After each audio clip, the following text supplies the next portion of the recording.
So here we are, the second to last video of our Project 2025 training series. We're going over every single video that ProPublica was able to get their hands on from internal private training videos intended for Project 2025 appointees, people who applied to Project 2025 with the express purpose of gutting the administrative state if Donald Trump were to win. It is a fascist project run by and made up of fascist true believers in the Trump, space. This final one is titled Navigating Policymaking. And I have seen approximately 5 seconds of it in which the guy who is giving this training video describes leaving no liberal regulation left alive, which, I don't know, I find that particularly ominous. I find it disconcerting, because those are kind of the regulations that keep your water clean and your air clean and your soil clean and, your life livable. Not under threat of imminent building collapse, etc. So, shall we dive in? It's okay that you took a while, Jack. Your election day outfit was just tabulating the results. There you go. I even got the sound effect for you. Here we go. Diving in. Second to last training. Let's go.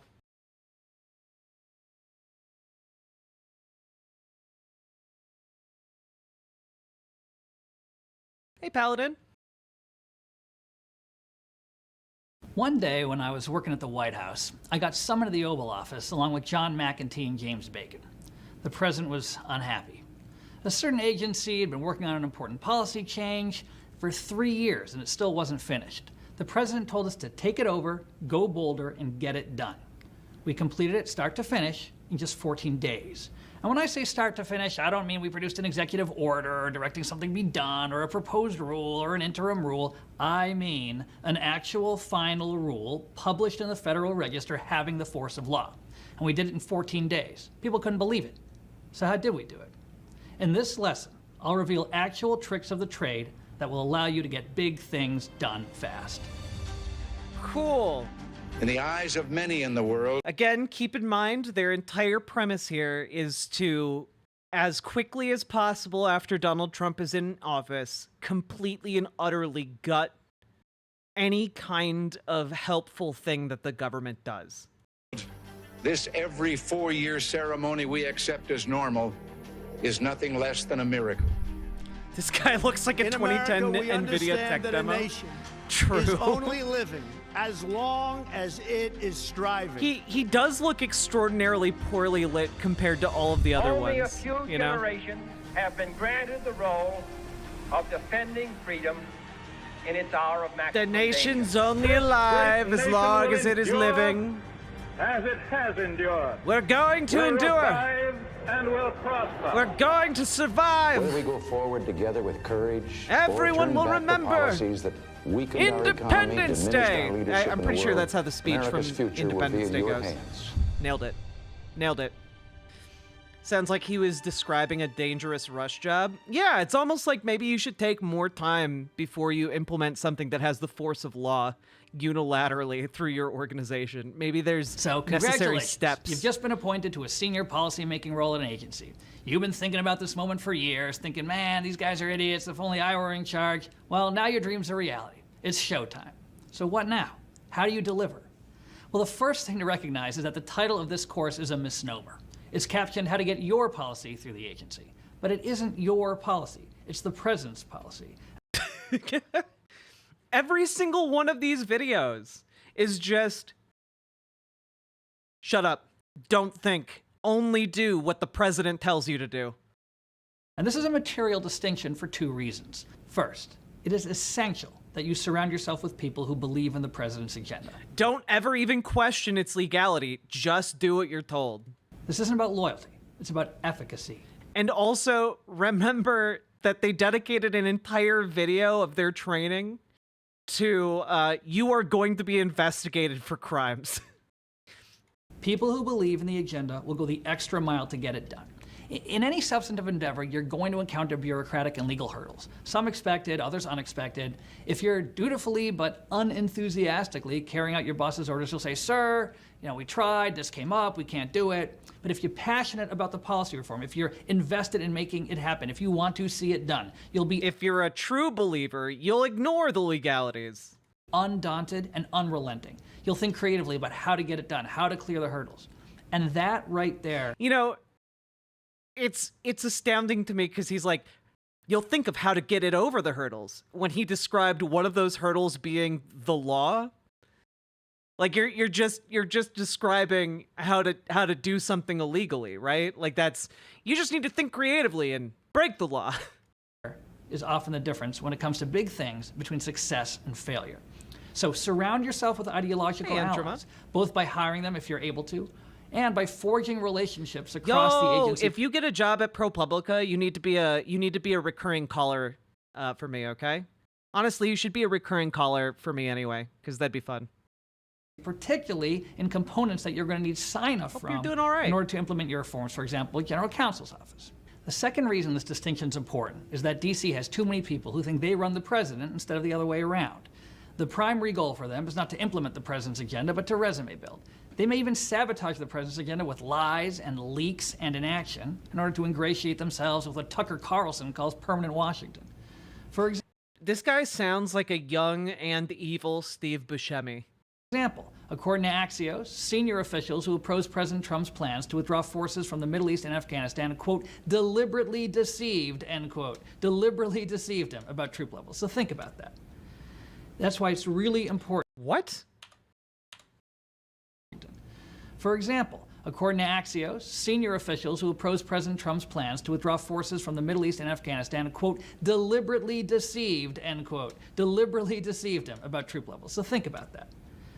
That's why it's really important. You got to have people who back you. Otherwise, you'll get undermined and you'll be less efficient. Now, the next Republican administration will be the most important one of our lives. There's too much to do, there's no time to lose, and the stakes are too high. The left has used its monopoly over education, media, and culture to crack the pillars of American society. I'm talking about free speech, meritocracy, a national faith in the unique excellence of our self-governing republic. So in the name of diversity, equity, and inclusion, DEI as they call it, the Democrats are lowering standards in every aspect of modern life, most alarmingly in medicine. They're brainwashing the next generation with the dangerous fiction that America is systemically racist. And their false but pervasive propaganda stokes resentment, fuels chaos in our cities, and robs us of the self-confidence that we have a civilization worth defending. I mention this because if the next Republican president does not execute a dramatic course correction, there may never be another chance. So if you're not on board with helping implement a dramatic course correction because you're afraid it'll damage your future employment prospects, it'll harm you socially. Look, I get it. That's a real danger. It's a real thing. But please, do us all a favor and sit this one out. We only need to fill 5,000 administration positions, and there are tens of millions of conservative voters to choose from. If you're not prepared to be bold, we can manage without you. Trust me. I used to help run the Office of Presidential Personnel at the White House. Now that said, if you're watching this video, you're probably precisely the kind of dedicated person we need. So yes. In this next section, I'm going to get into the technical details of how to get big things done fast. I'm big things.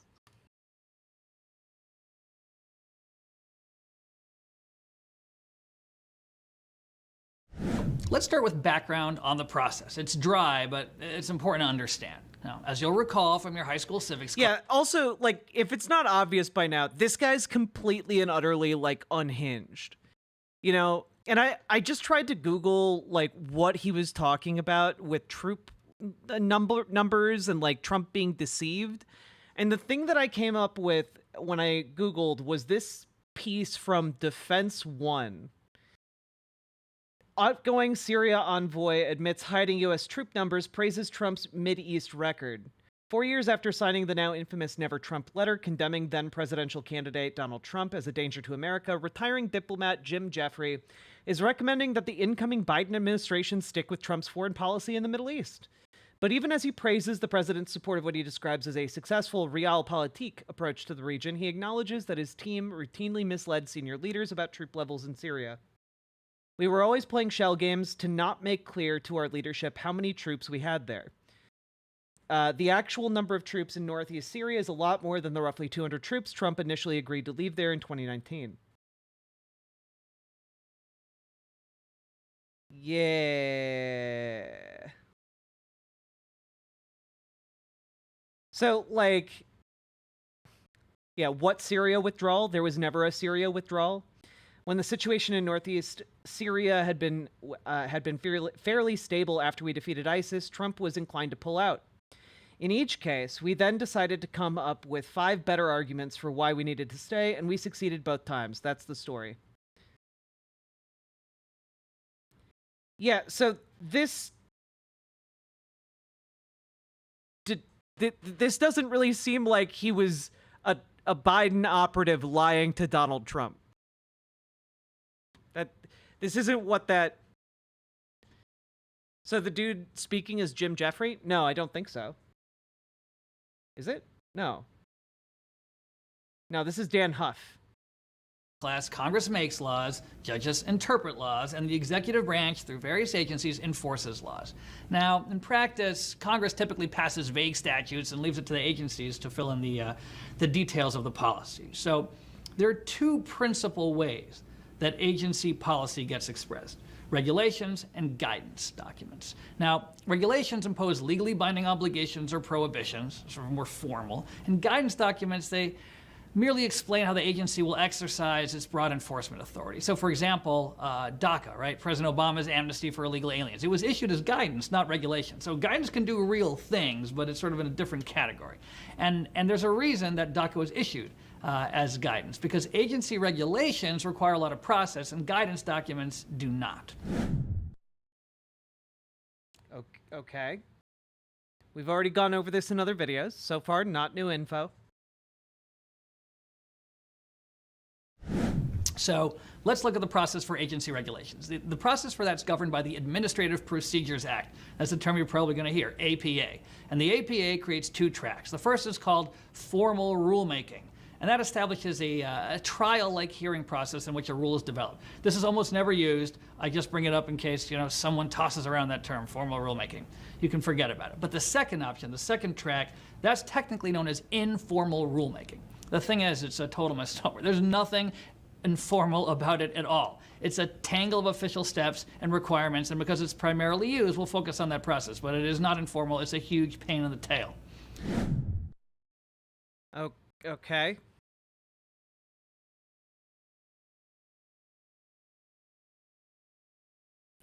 Like,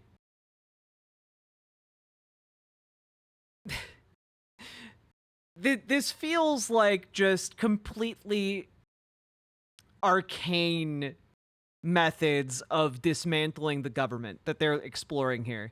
They don't want it to be formal, they want it to be informal, and therefore just, take a hammer to everything. Regulations begin with a policy idea that's been put in a written form. You think about a problem, you think about ways to solve it, and then you got to start drafting. And the draft typically has several parts. First, the preamble. The preamble contains a summary, date, contact information, and supplementary information. So the summary explains the planned actions and why they're necessary. And the contact information is for the public to submit comments on the rule. We'll get to that in a minute. And the supplemental information includes sort of a lengthier discussion of the merits of the proposal, the legal foundation, supporting data, the agency's choices and reasoning. And then following the preamble, the agency prints the actual regulatory text, which, when finalized, will ultimately appear in a standing body of agency law that's known as the Code of Federal Regulations. That's another term you're going to hear, CFR. So most new regulations will amend existing rules in the CFR. So you're going to have to do some cross-referencing for conforming amendments. This is all sort of in the drafting stage. But practical tip number 1, if you need to draft a regulation yourself, ask the General Counsel's office for a template, and then just focus on the summary of the rule and the supplemental sections that explain the policy. The rest is standard, pretty boilerplate. It can be filled in quickly. Don't concern yourself with that. You should also check with the subject matter experts in your office to assist with the conforming amendments so that all the necessary changes to the CFR are made. So again, you're writing a rule, it does X, Y, Z, but it touches, 15 other spots. You really need to talk to people in the office who will know where those are so you can say, oh my God, Eddie, I can't unsee it now. I can't unsee how long his tie is in relation to his body. I can't unsee it now. Oh my God, it's so long. It's so long. You can change table of contents, you can point in the right direction. It's sort of minor and technical, but you'll need some experts to assist you on that. You just focus on the literally, I think his tie goes down farther than his arms reach. Substantive policy explaining that in this model order. So once you have a draft, you'll need to get internal agency sign-off. Now, agencies will have different internal procedures, but broadly speaking, the agency components whose operations may be affected by your rule will want an opportunity to weigh in.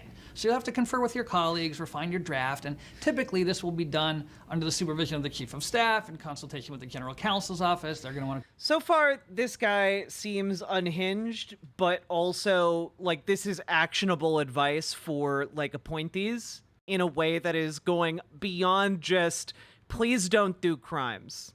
A lot of the advice in these videos has been, please don't say racist things, please don't do crimes, please just do what you're told.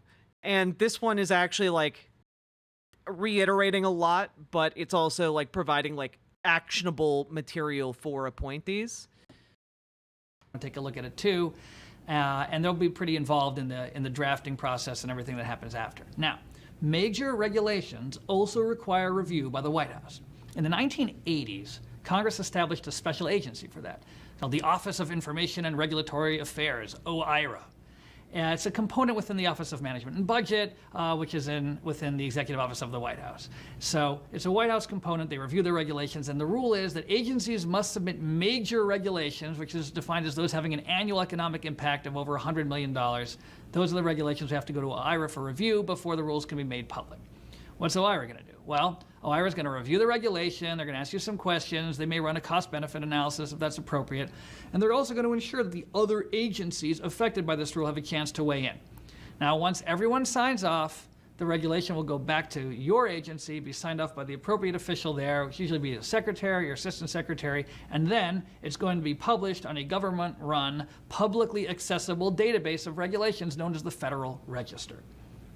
Now, all this does not mean the rule is final. This is actually just the first step. There's way more to go. So the APA, which again is the law that governs how agencies make rules, requires that the public have an opportunity to comment on proposed rules.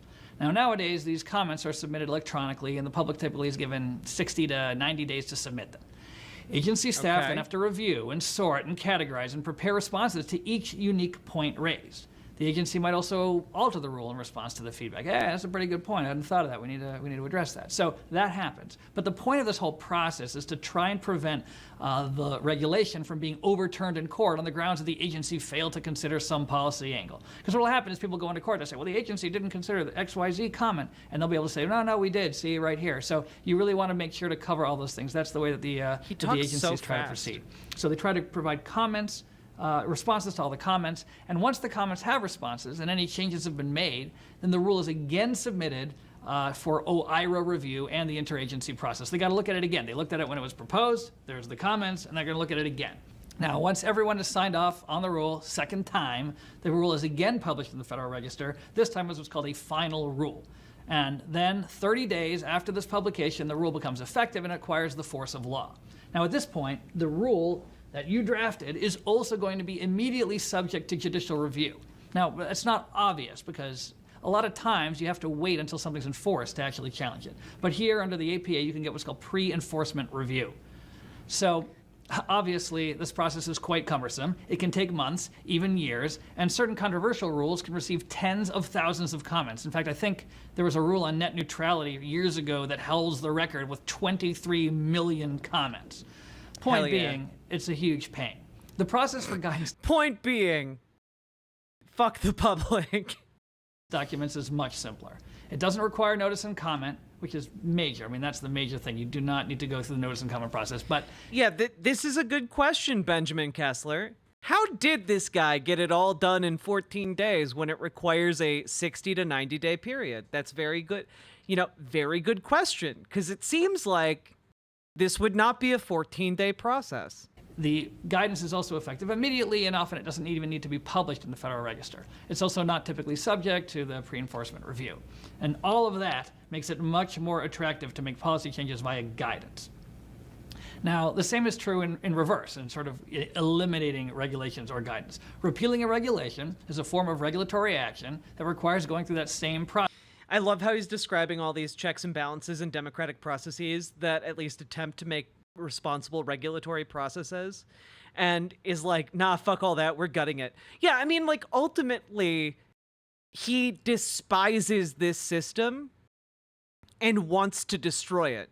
Like, he doesn't care about public oversight. He doesn't care about any of this, because ultimately his goal is to destroy all of it. His goal is to throw a match in and light the gasoline on fire.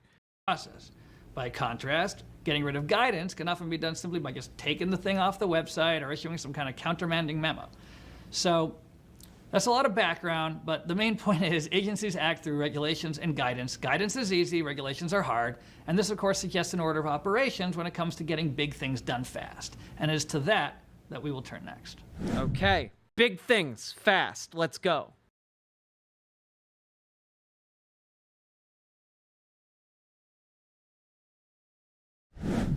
There's a school of thought that when you get into office, your power is at its apex, so you should tackle the hardest thing first. Now, I think that's a big mistake, because the bigger issues tend to be more complicated, and having more surface area, it's easier for your opponents to find ways to bog you down. Instead, my view is start with some quick victories to build some momentum and signal to everyone that you're a skilled operator who gets things done. So, my advice is that your first target should be the low-hanging fruit of some liberal agency guidance, and there are a mountain of examples of this. It's a target-rich environment. Oh boy. So, for example, Okay, so wait, no, the very first thing you should do when you get into office, get rid of all of those liberal regulations. It doesn't matter what the content of the regulation is, just get rid of them. This is actually insane. This is like when Republicans are just like, all regulation is bad, get rid of it. And they never stop to ask, which regulations are you getting rid of? It's just all of them. All of them. Like, all of them should be gone. The signature initiatives of the left is DEI, diversity, equity, inclusion. Now, every agency is going to have documents on their website referring to DEI initiatives, DEI offices, and all of those things can just be taken down immediately on day one. You have similar things at HUD. HUD has a guidance document that says, landlords might be liable for running criminal background checks on prospective tenants because these background checks disproportionately ding minorities. And again, this can be removed without notice or comment.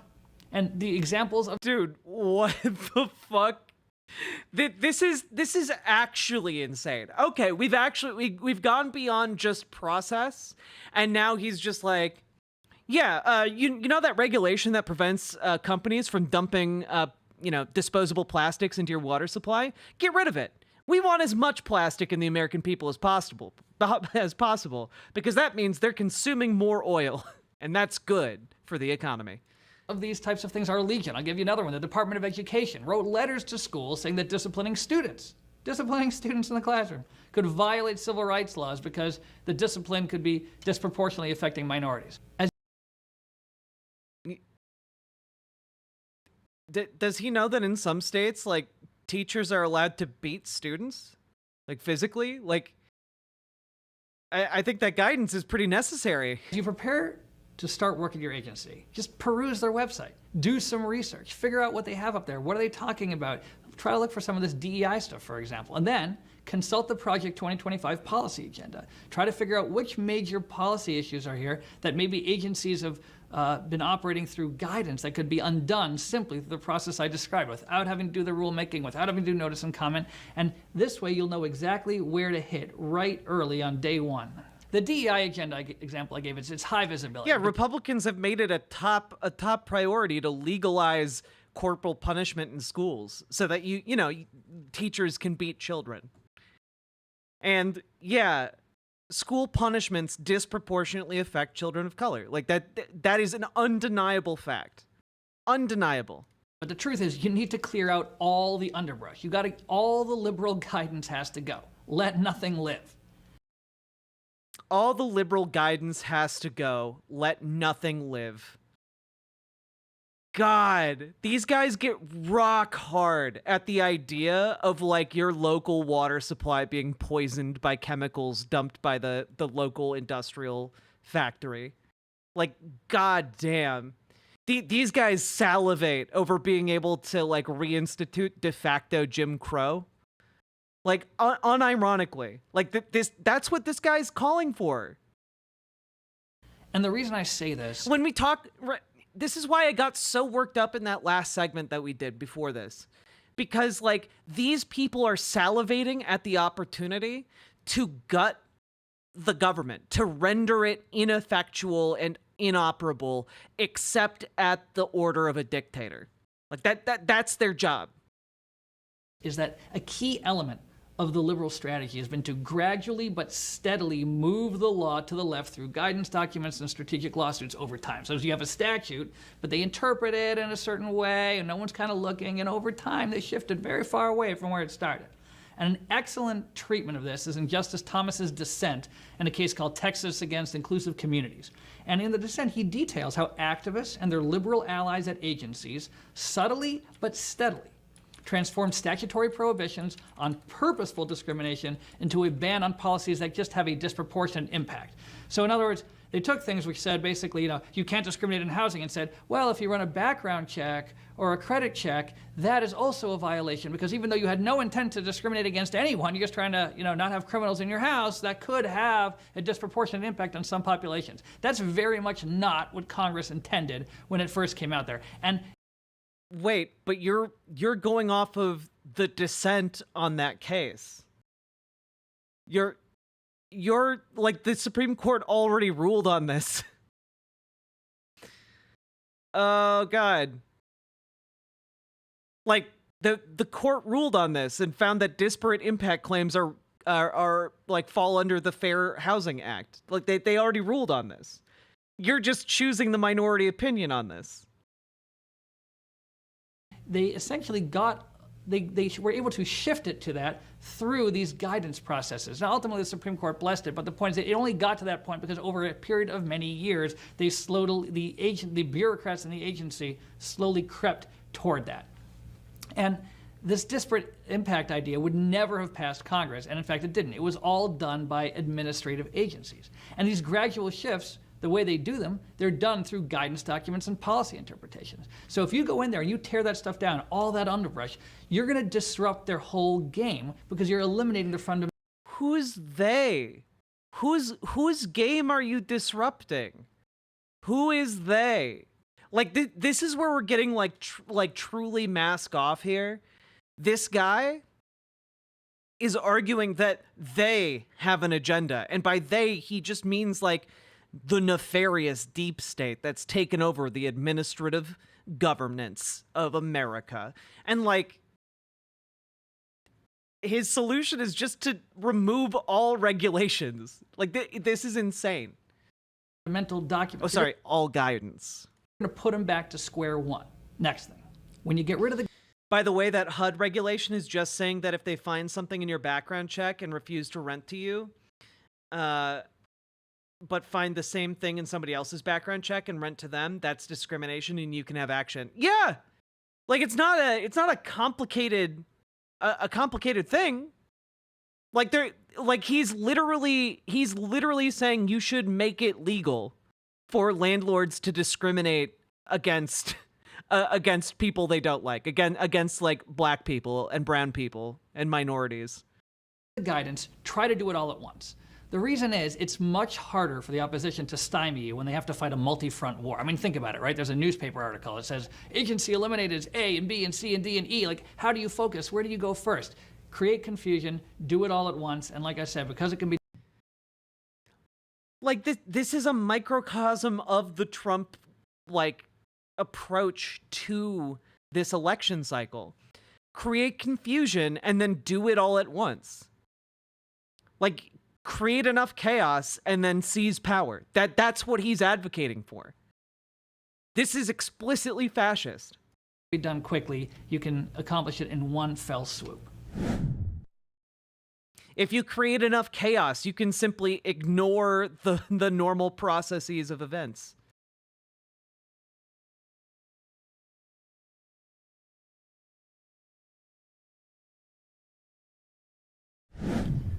Okay, so you've eliminated all the liberal guidance documents, right? Question: how do you determine what is liberal and what is not? Seems like you're just saying anything that you kind of think might be liberal, get rid of it. Okay, so good. like everything. So now that you've done that, turn your attention to grant conditions. Each year, agencies dole out hundreds of billions of dollars in taxpayer money in the form of grants. These Yeah. I mean, he's not wrong about this one. Political appointees can often determine who gets staggeringly large sums of money. And that money under a Donald Trump administration is going to be directed towards conservative businesses. grants go to organizations, they go to states, they go to corporations, and there's always strings attached. Now here's the thing. The left is adept and totally unabashed about using grant conditions to implement their radical agenda. And I'm going to give some detailed examples because they're important points of reference for grant conditions when we want to attach them. So, can these videos be used as evidence for a conspiracy case? I don't think so, because nothing that they're talking about in these videos is explicitly illegal for an appointee to do. If you are a political appointee, you simply wield the power that he is describing and can do this. That's why this plan was concocted by by Heritage Foundation. Like that's why Project 2025 is arranged the way it is. It's because no part of it is explicitly illegal. Example one. The Bipartisan CHIPS Act made available over $50 billion. So like this is why I talk about, in this current political moment we're in, how in the past our politics and the function of our government really relied on a sense of honor and gentlemen's agreements to just not like be bad faith and dishonest in your wielding of power. And there's just that entire ethos is dead. Republicans killed it. In subsidies to U.S. semiconductor manufacturers. The administration was supposed to use the funding to spark a renaissance in American semiconductor manufacturing, like bring manufacturing back. Instead, the Biden Commerce Department is using it as a vehicle to impose its woke agenda. Whole sections of the 75-page funding notice are devoted to requiring applicants to make all sorts of commitments regarding equity, childcare, fair housing. So look, some job owning is to be expected from liberal administrations, but this is extreme. So for example, in a bid to boost minority hiring, the funding notice said, I think this is a quote, strongly encourages applicants to eliminate college degree requirements. So you want to hire people, you don't really need a college degree because that could have a disparate impact. The CHIPS Act. Wait, why would you need a college degree to work in a factory necessarily? Also requires grantees to make community investments in workforce training and employment opportunities. And the funding notice advises applicants that, quote, ideal investments would be financing or building affordable housing or providing housing vouchers.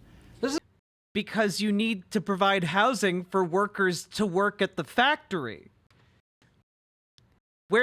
Where do you think the factory workers are going to live? The fields? They're just going to be given tents? This is a novel requirement. Nowhere in the CHIPS Act is there any reference to low-income housing, but it's a priority for the left, so they shoehorned it into the CHIPS Act. Another example is also from the CHIPS Act, right? As part of the workforce training requirements, the Biden administration is demanding that grantees specify what they call wraparound services. They want them to provide wraparound services. And this is another phrase that's found nowhere in the CHIPS Act.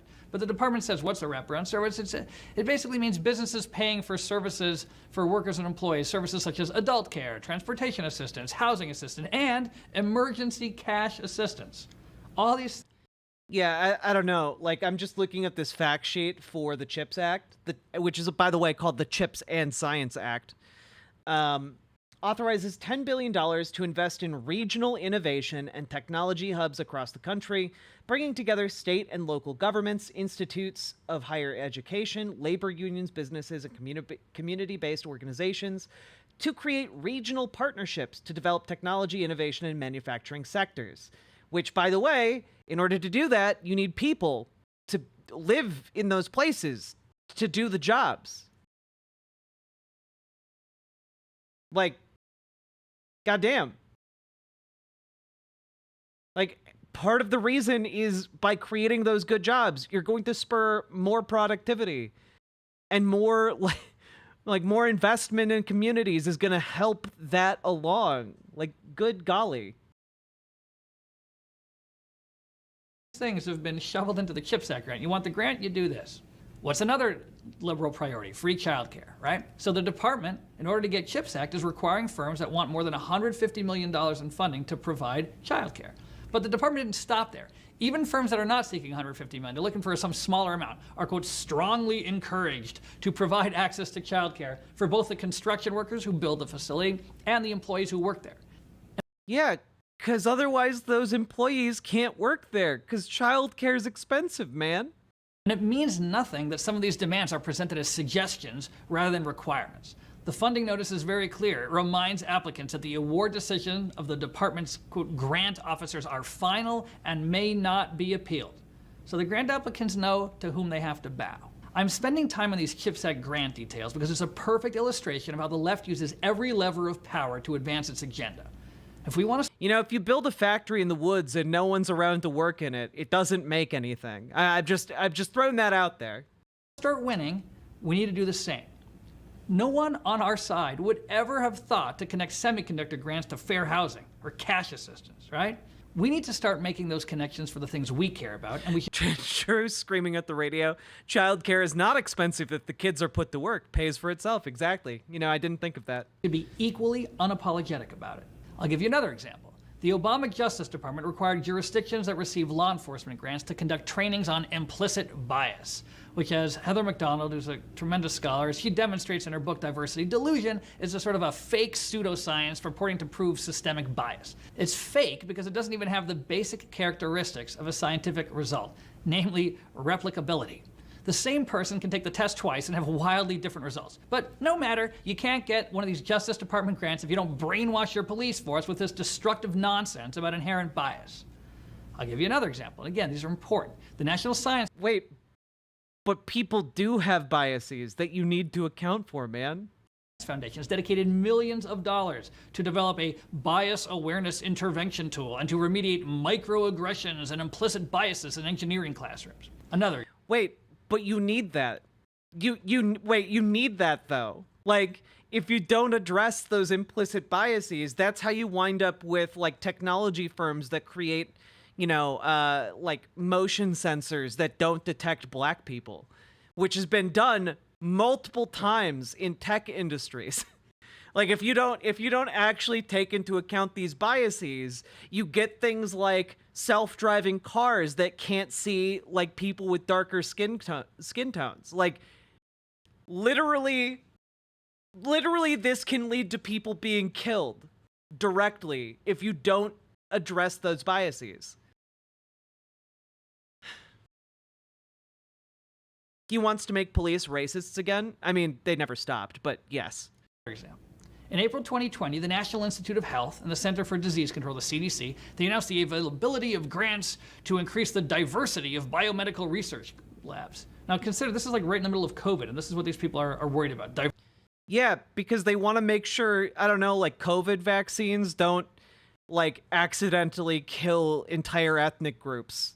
Like that, you know, like they want to make sure like the medicine doesn't like kill people that have been overlooked in testing, you know? It's not that hard to understand why these kinds of guidances or regulations are put into effect. Diversity in the research labs. Then later in 2021, CDC Director Francis Collins, who was still there, announced a new requirement for entities receiving certain neuroscience grants. They've got to submit a plan showing how they will enhance diverse perspectives and empower individuals from groups that are underrepresented in biomedical research. And then there's Hey, fun fact, a lot of biomedical research, in fact, the vast majority of it, is done on men. And therefore, a lot of biomedical research overlooks how different medications might interact differently with predominantly like female physiology. Anyway, there's an additional $30 million that they dedicated to addressing the impact of structural racism and discrimination on minority health. These are all grants. Wait, yeah, you need that though, because otherwise you have no answer for why, like, black women are like 40 times more likely to die in childbirth than white women. Like in like the rural South. Like you need to address these disparities. You're the government. You need to address that, actually. For example, in May 2022, a physician scientist lost her NIH funding for a drug trial because the trial population did not contain enough blacks, even though it was a disease. Didn't contain enough what? For a drug trial because the trial population did not contain enough blacks, even though.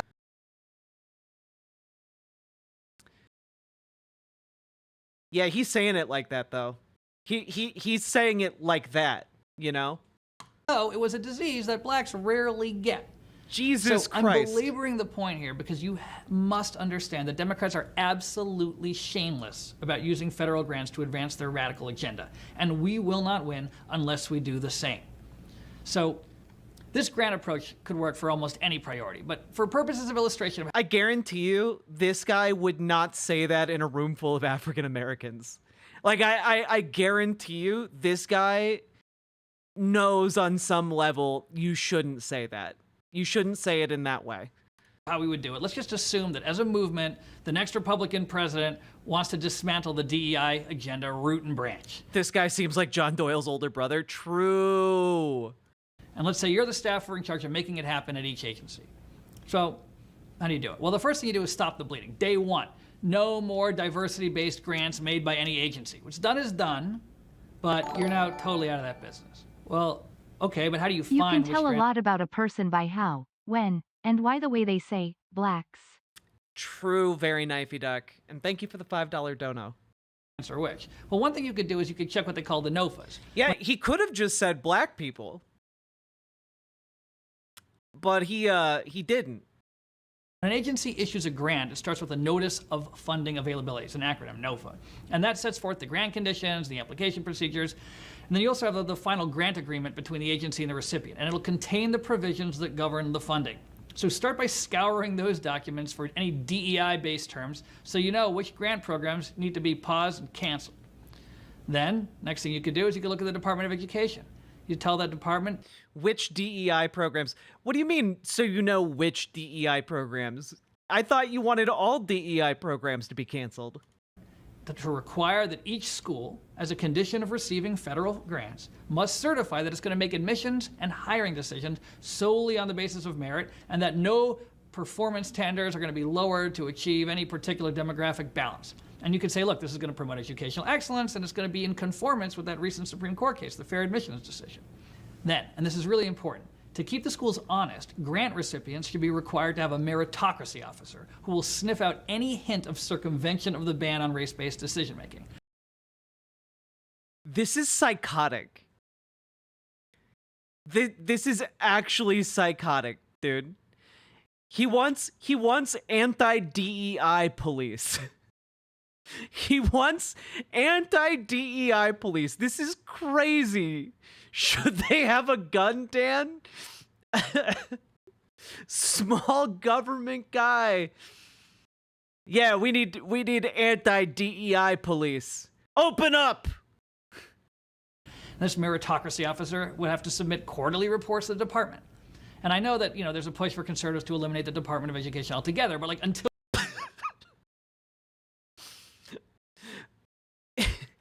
we're gonna get rid of all these departments. It ultimately doesn't matter. Until that happens, let's use its billions to undo the left's brainwashing apparatus. This is a specific example that the same model of a ban on race-based hiring coupled with a meritocracy officer to monitor compliance could be used by every agency for the grants it gives. You could say no affirmative action in hiring for police forces that receive Justice Department grants, and so on and so forth. And these conditions would be included in the NOFAs and the grant contracts. If pursued unrelentingly, which is exactly what the left would do in our position, it could be used to take down the entire DEI apparatus across all sectors of the economy. So think about this. Using just federal grant... Yes, all DEI programs will cease to exist across the entire country. This is crazy. This is going to be a long stream. Fuck yeah, it is. We're just getting started, really. Conditions. You would not just halt, but reverse one of the left's most significant initiatives. And this was just but one example. The grant power is immense, and we have to use it to our advantage. So think about what you want to do, and think about how to attach it to a grant condition. That's how the left does so much of their mischief, and that's how we need to get our initiatives done. That's how we need to get our mischief done. Many grant conditions can be effectuated without going through a more... I feel like this is a dog whistle for remaking the SS. Well, that's Trump's job with Border Patrol and ICE. Like that's clearly going to be his vehicle for getting like his own like SS. But this is going to be his method of basically consolidating power. Like that's what all of this is about. All of this is about taking away power from the administrative state and investing it into the presidency. That's what this is all about. So he's talking about undoing the role of the administrative state so that Donald Trump can step in and fill that void. Formal rulemaking process, which again, remember, is technically called an informal rulemaking because it's done through notice and comment, not through a hearing procedure. But some changes will require a rule. Another great source of leverage for implementing the president's agenda is by imposing the policy agenda on federal contractors as a condition of working for the government. Now again, the left is absolutely shameless about this. So for example, President Biden ordered federal agencies to include in their contracts a new clause requiring federal contractors to comply with vaccine mandates.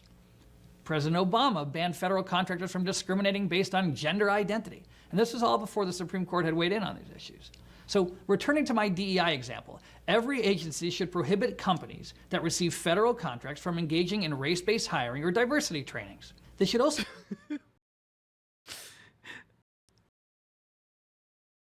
You know, we just went over the 14 points of fascism, right? And how like fascism is built around the rejection of diverse thought and existence. And like I can't get it out of my head when this guy is talking. Like almost every single point he's emphasizing as a point of policy you should pursue as a political appointee is right out of Umberto Eco's 14 points of fascism. Like every single one of them. It's kind of crazy. It maps on perfectly. Be required to hire a meritocracy officer to monitor compliance. Again, this would be tied to the Supreme Court decision and preventing service standards from being lowered. And this wouldn't be limited to just, defense contractors, which is what people normally think of when they think of, agreements with government contractors. Even though the government is brimming with lawyers, for example, it often hires large private law firms to handle certain matters. So you can touch a lot of different people with this. It's not just, when you talk about government contractors, it covers a huge set of private entities.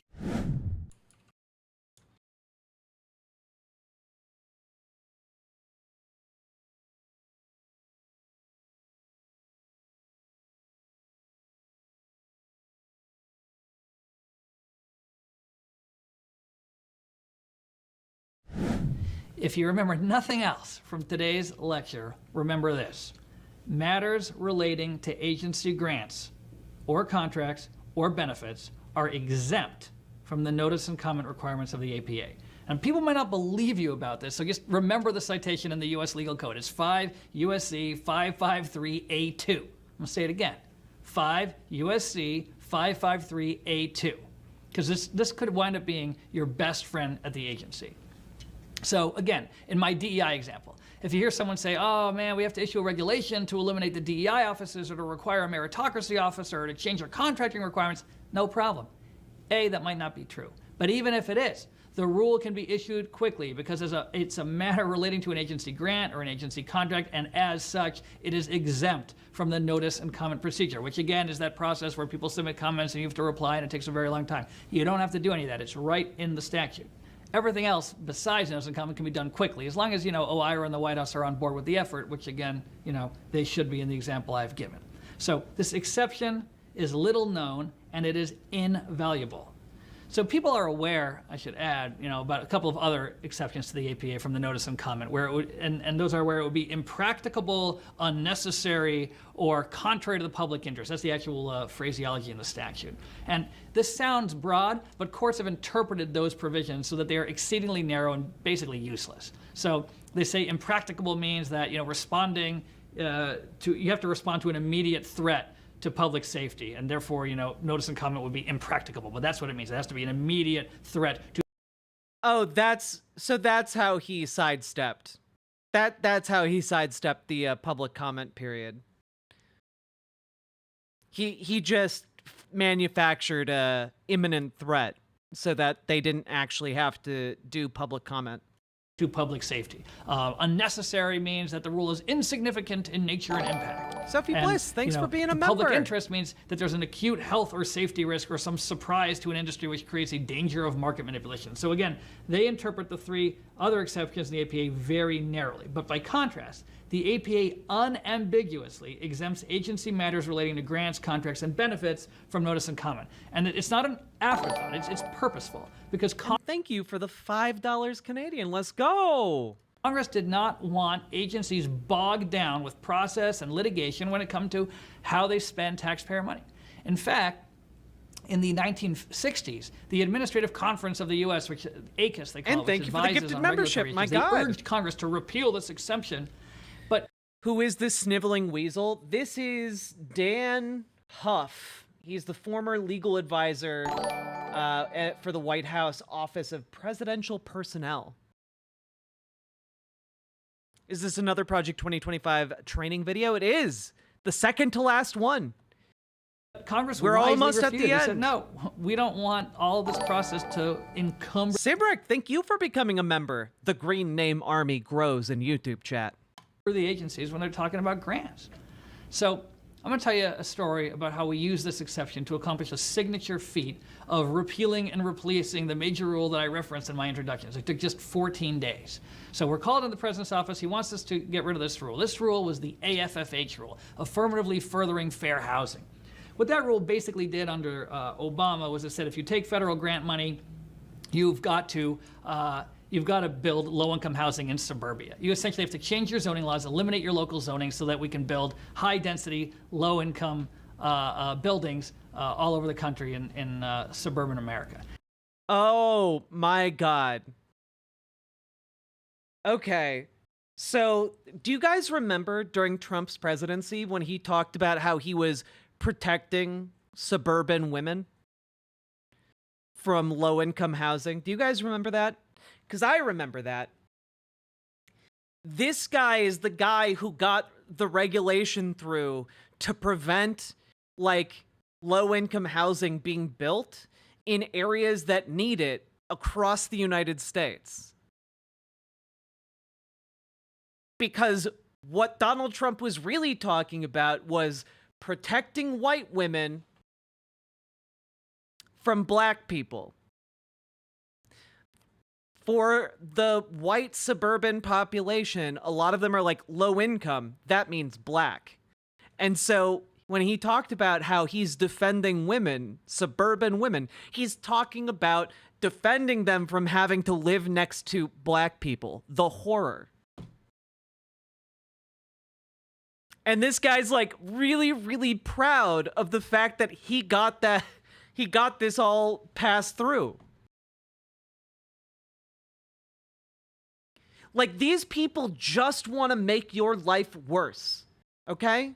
That's it. That's the only thing they bring to the table. The only thing they bring to the table is, hey, how can we fuck you over? You specifically. Are you working class? Are you poor? How can we make your life worse? Maybe even push you into homelessness, you know? How can we do that? That's what they think about 24/7, so they can squeeze more money out of you and immiserate more like African Americans. It really does boil down to that. And this guy has the audacity to be proud of it. And, you know, buildings all over the country in suburban America. And, you know, it was sort of a weird combination of activists who wanted this, but there was also a political angle, right? They wanted to basically turn red areas blue. And they... Yeah, what he's trying to say here is having poor people in areas voting in their best interest will turn the areas blue. Because suburban voters tend to be kind of conservative. So in an effort to rig elections, they made poor people poorer. They passed this regulation, and it was something that, you know, when the Republicans came in, there'd been a lot of talk of getting rid of. But HUD had worked on it for 3 years. They hadn't been able to really make much progress. They had a proposition, but it was you know, fairly bland. The president didn't like it. And President Trump says to us, go get rid of this. And this is in the summer, and we're thinking, well, how are we going to do this? So I went back and I looked, and I realized finally that this is a matter relating to an agency grant, because I'd never watched this video, so I didn't know that that was a thing. But I figured it out, and I couldn't believe it. And we drafted the regulation real quick, talked to OIRA, and I remember I was sitting in the office at the White House counsel, and he says, well, what about notice and comment? I says, well, we don't have to do that. He says, what are you talking about? And I showed him this, and people were astonished. They didn't even know about this. They couldn't believe it. So the key to the whole thing, of course, was just realizing that this exception applied. And that is the power of reading the fine print. And, you know, if I'd not really wanted to get this thing done, if I hadn't been committed to it, I would have just been like, oh, I'm sorry, Mr. President, how about an executive order? It's going to take too long. We don't have the time. But because I cared deeply about achieving this, I thought... But because I cared deeply about making sure more black people were homeless, I managed to circumvent the law. Creatively, and I figured this out. And that's the importance of hiring people and having people around you who are one with the mission and really will go the extra mile.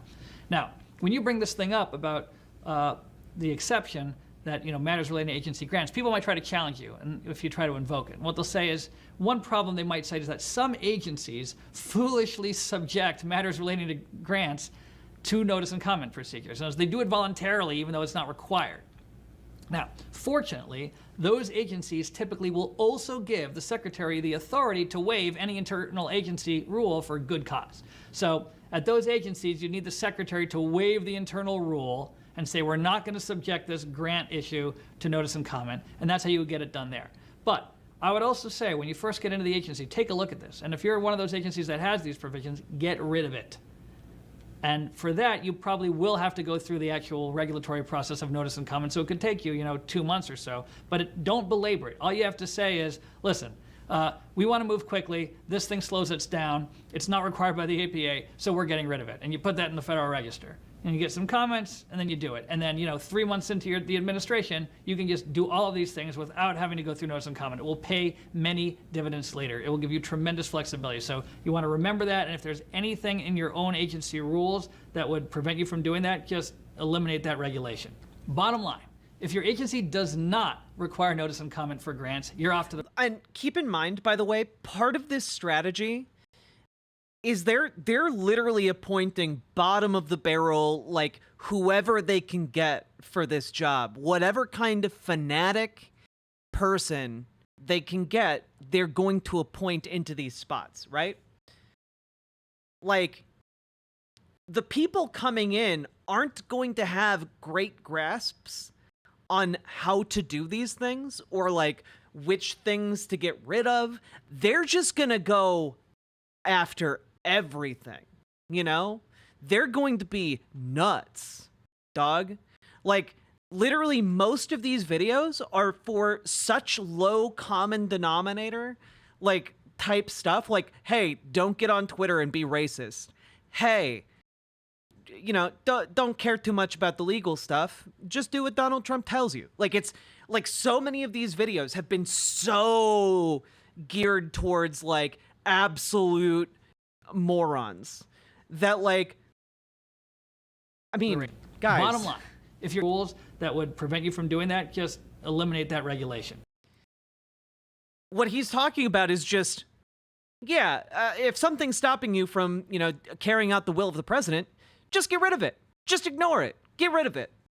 Like, this is... Yeah. What Dan Huff did in 14 days was undermine that rule. Exactly. Exactly. God. What this guy did was destroy at least for 4 years what's called the AFFH rule. AFFH is affirmatively furthering fair housing. Basically what it did was prevent states and municipalities from discriminating on where low-income housing can be built. Effectively, it ended the ghettoization of low-income housing. That law was made in '68 under Lyndon Johnson as part of the Civil Rights Act. Obama released 2015 guidance that basically required every state and Amuse probably tried to block low-income housing to justify why they were doing it. Well, yeah, exactly.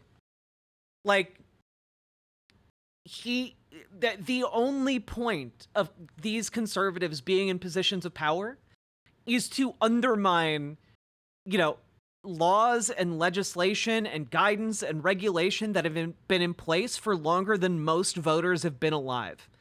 Like, the damage that they want to do is going to be so great that it can never be, repaired. Like, they want to honestly destroy all of the protective regulations and governance that have been built up over the past 120 years. Like, they want to bring us back to 1900. The dawn of the flapper era. Bottom line, if you're No, it's not just out of sheer spite.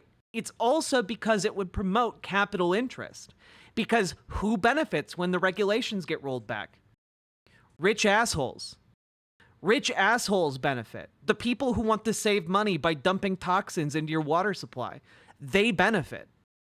Agency does not require notice and comment for grants. You're off to the races. Get going, move quickly. And if your agency does, there's a workaround. Have the secretary waive it, and also longer term, just try to eliminate the regulation that requires that. Now, because so many agency regulations are tied to money and grants, for example, Department of Education and so forth, using this tool, this exception, invoking this will allow you to accomplish a lot of what you want to do. You can say, hey, this is a grant matter, this is a government contract matter, notice and comment doesn't apply. You use that, that'll solve most of your problems most of the time. But because there are policy changes that do not fit this exception, in the next section, I'm going to offer some tips that will help.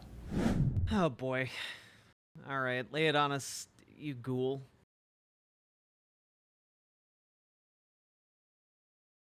This man's a monster? Absolutely. But that's the thing. Every single person that they want to appoint is also equally as big a monster as this guy.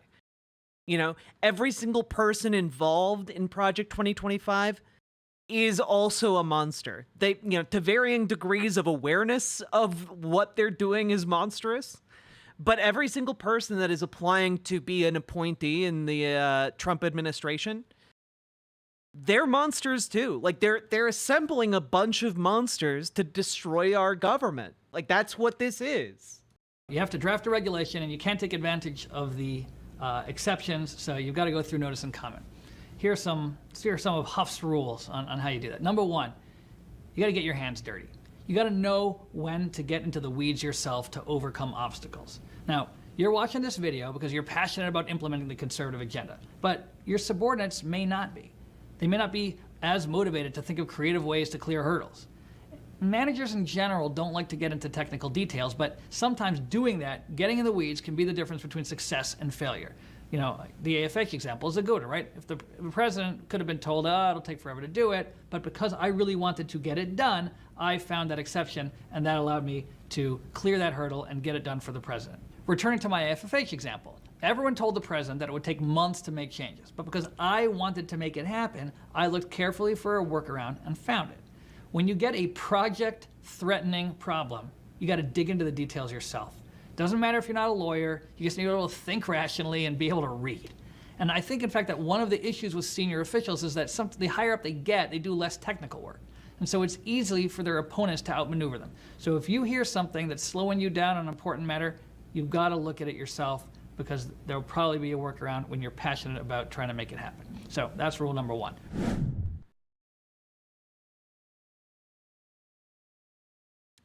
Okay. Yeah. This guy really thinks highly of himself, and it's completely unearned. Like, imagine being this proud of yourself, and the only thing you've accomplished, the big thing that you're bragging about, is ruining the lives of poor African-American folks. Like, that's your big achievement. Good fucking job, buddy. That's what you dedicated your life to. Rule number 2, think bold. There's a tendency with conservatives towards half measures in order not to seem extreme or to avoid confrontation. But the fact is that bold solutions are often the most elegant and the easiest to justify and architect. And the reason for this is that they're the most rational. Think again about my AFFH example. The prior efforts on the rule have basically been tinkering at the margins. They wanted to substitute essentially one complicated framework that was tied to racial balancing with another slightly less complicated grantee reporting and compliance system that was tied to socioeconomic status. If you take federal funds, you have to do all this reporting, you have to balance things out. But my argument was that the whole thing was unnecessary. All the law requires is that people receiving the grants certify that they are affirmatively for their fair housing, which means that they are using the money in the manner in which it was intended, which is basically to build houses and not to go out, and buy Tyco with the money. That's... Wait, so you just got rid of all of the reporting requirements that required people getting the grant to prove that they were actually fulfilling the grant? And instead you just had them sign a document that said, yeah, we're using the money for the purpose you're giving it to us for. That's insane.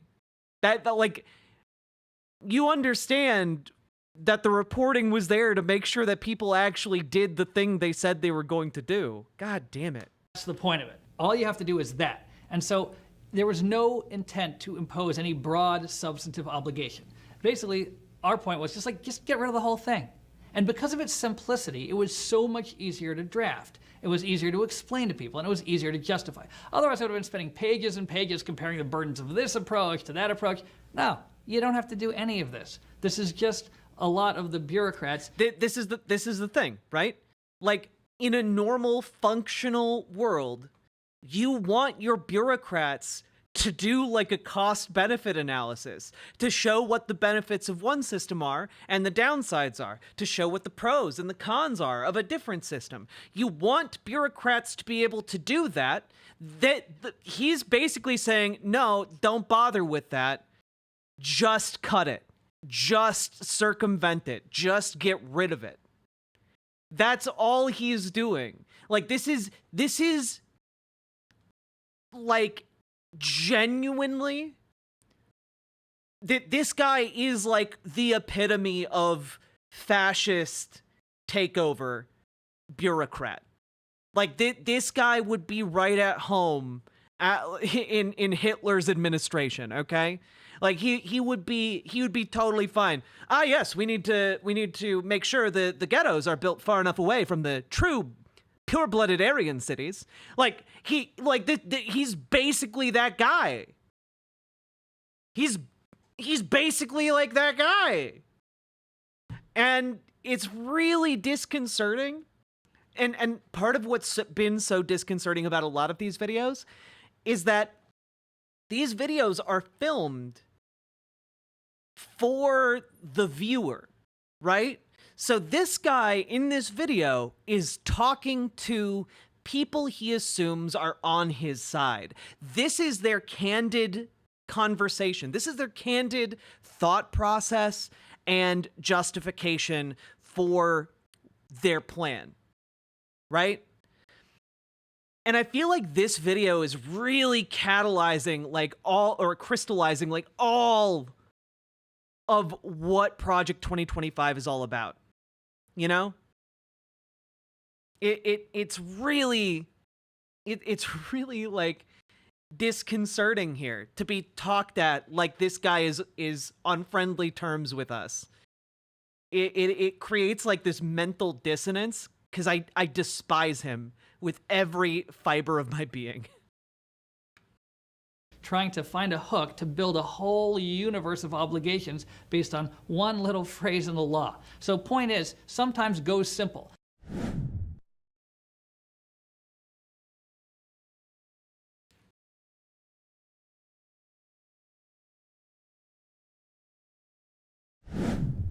Okay, next rule. Watch your language. And what I mean by that is phraseology matters. The way you talk about something affects the way you think about it. Don't use the left's euphemisms in any agency documents or communications. For example, HUD loves to talk about affordable housing. Now what they really mean is low-income housing. So say that. Just another example, HHS, the State Department, they'll talk about gender-affirming care. No, sex changes. Don't let them get away with it. Wait, but sex changes and gender-affirming care are like categorically different things. Now, like gender-affirming care can include sex change operations, but it's not the only thing. I'd be tempted to say, well, why make a fuss? I don't want to be confrontational. But yeah, like he's like, just call things names that don't apply to them. Ask yourself this: why do they care? Just use the wrong language that's less specific. Much about it. If they're getting heated about it, it's for a reason, and it's because they understand. The left cares about it because they know how important it is. In fact, I don't think he knows or cares. Well, obviously, like the thing is, all of this is disingenuous, right? Like the advice he's giving is bad, but it doesn't matter that it's bad because ultimately the people that are going to be appointed are going to be like political nincompoops. They're going to be people who just flail around like children, destroying everything they can get their hands on. Like, and they're going to be colossal assholes about it. You know, they're going to be cursing out all of their bureaucrat, colleagues. They're going to be like, rabid Trump supporters. As part of in one of the course repositories, there's a segment titled Hidden Meanings, the Monsters in the Attic. And it's just a fantastic presentation by Katie Sullivan, and she gets into this, and it's excellent on this language issue, and I urge all of you to watch it.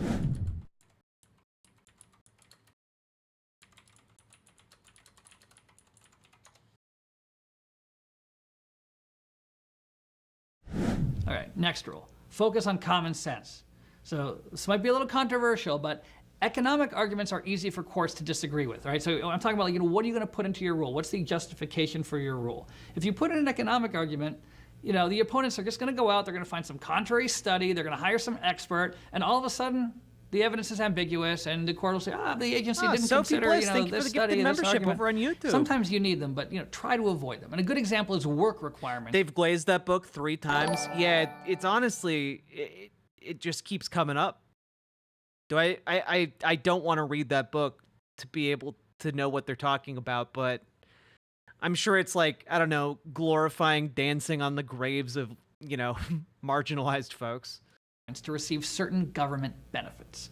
Now, this was something that they tried to do during the Trump administration at various agencies. Now, some agencies tried to justify the work requirements to receive the benefits on the grounds that it's actually better for the recipients in the long run if they're having work requirements, and they'll earn wages and go off of the benefits and so on and so forth. And look, that might be true. That hopefully is true. But the courts really dissected that proposition and said, well, but what if there's a recession and you can't find a job and so on and so forth, and what about this analysis? And the bottom line is those efforts to impose work requirements were overturned. But when the HUD secretary asked me to write a work requirement rule for people in subsidized housing, you wanted, if you're in subsidized housing, you should have some sort of work requirement. I took a different track. My argument was essentially fairness. If you've worked all your life and you get fired and you're on unemployment, you still have to show you're looking for a job every week to keep getting the money flowing, right? You have to submit something to the agency. So shouldn't someone in the public housing be held to no less of a standard? Absolute ghouls. Yeah, hot take here. If you lose your job, we should have a social safety net that allows you to, have a place to not be homeless in. If you lose your job, that shouldn't be a death or suffering sentence for you.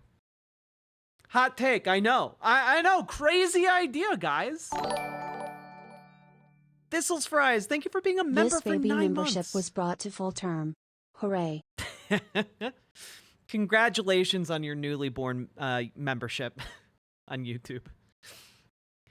But hot take, like this guy's just making a system that's already cruel far more onerous on poor working class people. Right? Like they weren't even working. They're in public housing. They should at least be having to look for a job. And that was it. No fancy study, no problems of, varying how much you have to be working with the regional unemployment rates, but it was a lot harder to attack because there were fewer ambiguities to exploit. So keep it simple, keep it common sense. Now, none of these tips are going to get you out of the consuming notice and comment obligation, but they can help move it faster. Particularly, keeping it bold and simple so that it can be reviewed faster by colleagues. Also OIRA and the other agencies. So less... hot take, means testing programs is a disgusting facet of neoliberalism, and we should do away with it. Surface area means less to dissect and attack. It's one of the great advantages of bright lines.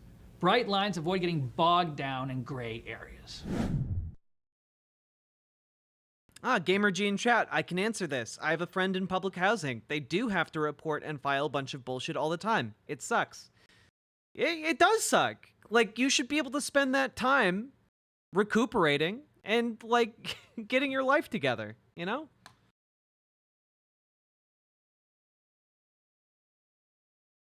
Please file all this paperwork in triplicate so that you can live in the worst possible neighborhoods. So you've got your guidance, you've got your rules, but as you try to implement the president's agenda, you're going to constantly hear, well, what if we get sued? And look, there's something to that. The greatest danger to the conservative agenda is litigation. The left will absolutely run to the courts to stop you. And there's no shortage of activist judges to help them. Just think about that disruption at Stanford, right? There was a sitting federal judge going to speak, and he was shouted down for presenting a conservative viewpoint. And these are the future judges.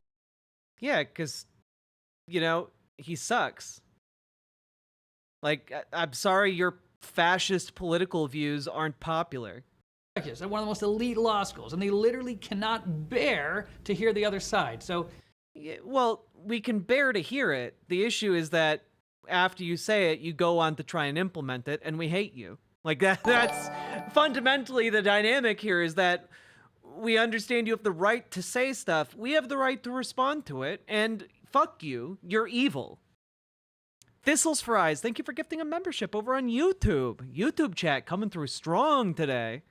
It's a problem, but past Republican administrations have totally failed to counter this litigation, and its effects have been devastating.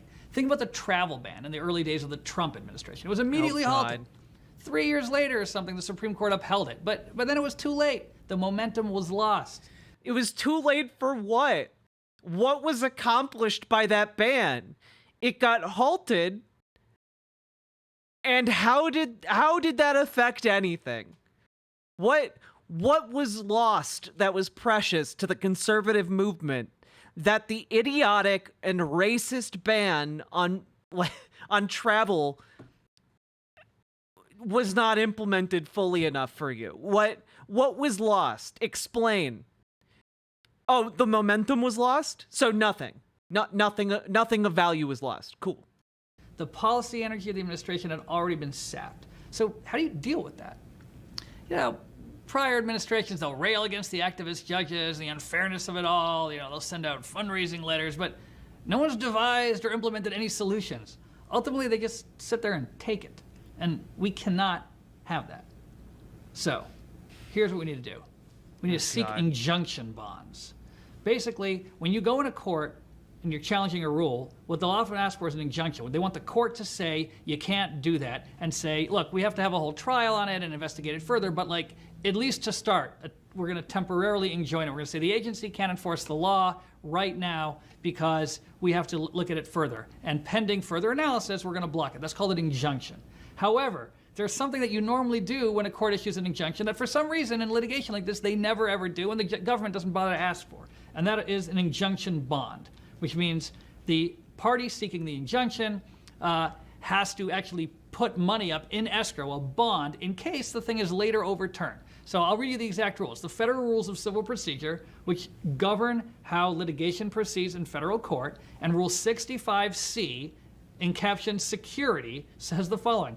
The court may issue a preliminary injunction or a temporary restraining order, which is what I'm talking about. You guys realize what he's talking about here, right?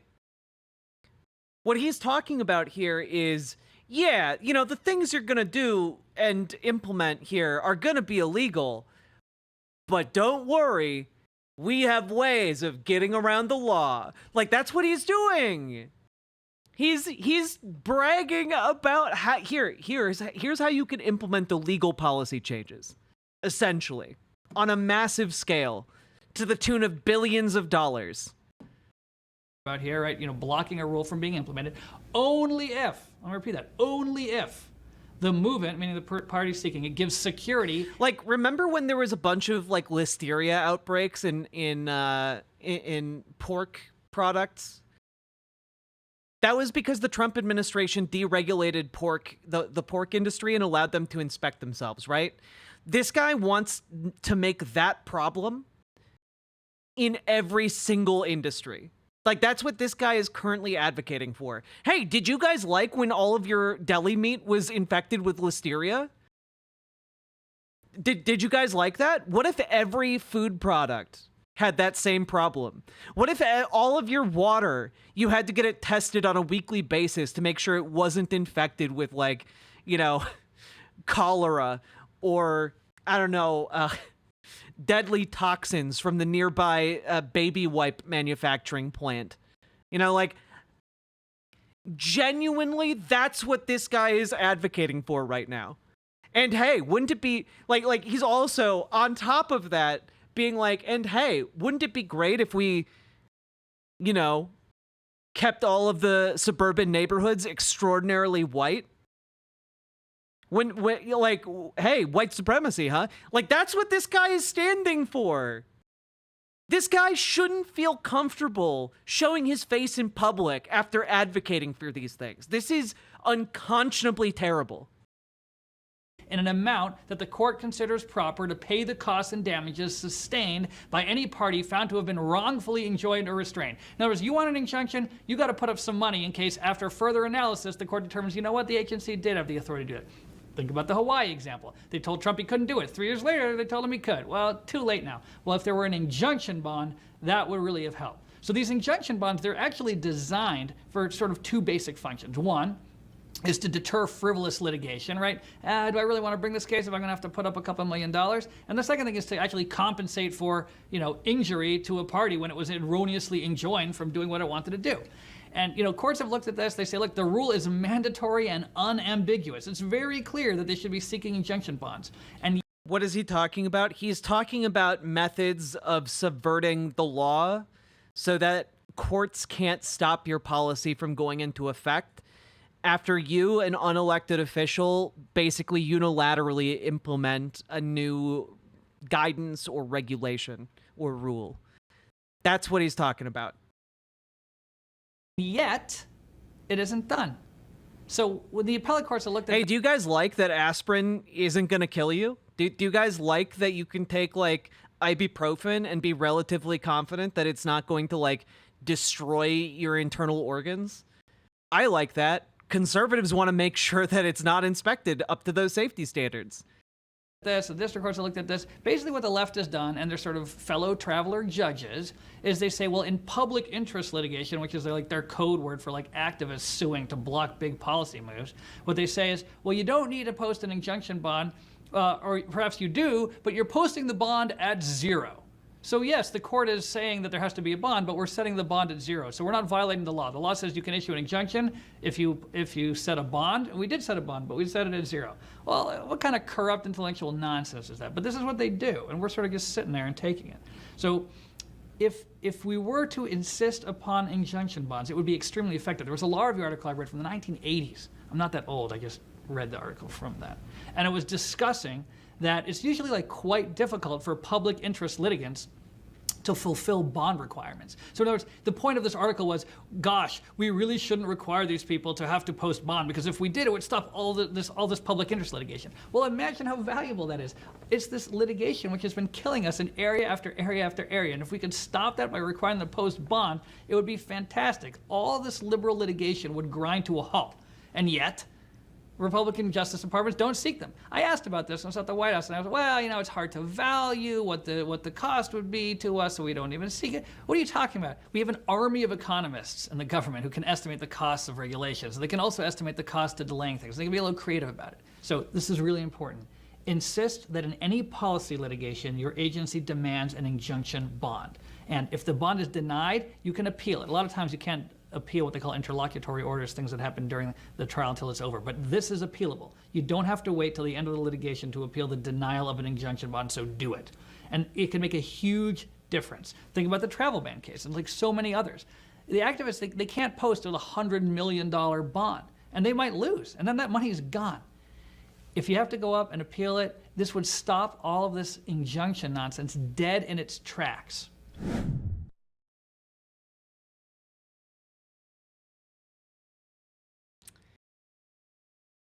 Yeah. The next thing you need to do is you need to look at your grant.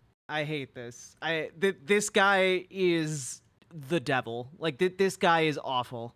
Because a lot of times what's going on at these agencies is that the grantees from the agency are turning around and suing the agency on some policy thing. There's a reason why that happens. You know, I don't believe him when he says he wasn't alive in the 80s. I get a lot of feelings that this guy might have been alive in the 1920s. I think he might be a vampire.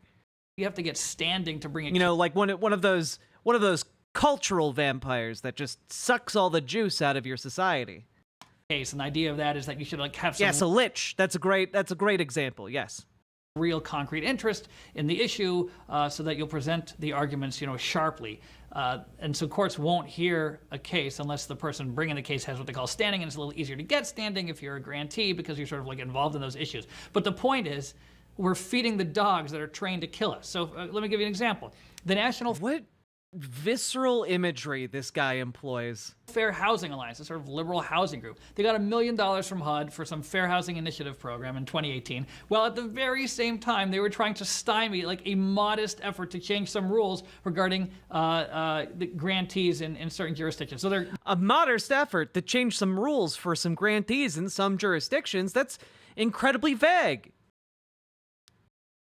Yeah, I bet if we looked into that for like 5 seconds, it would turn out that the modest changes that were being proposed were like, we should be able to throw your babies into grinders if you aren't looking for jobs hard enough while in public housing.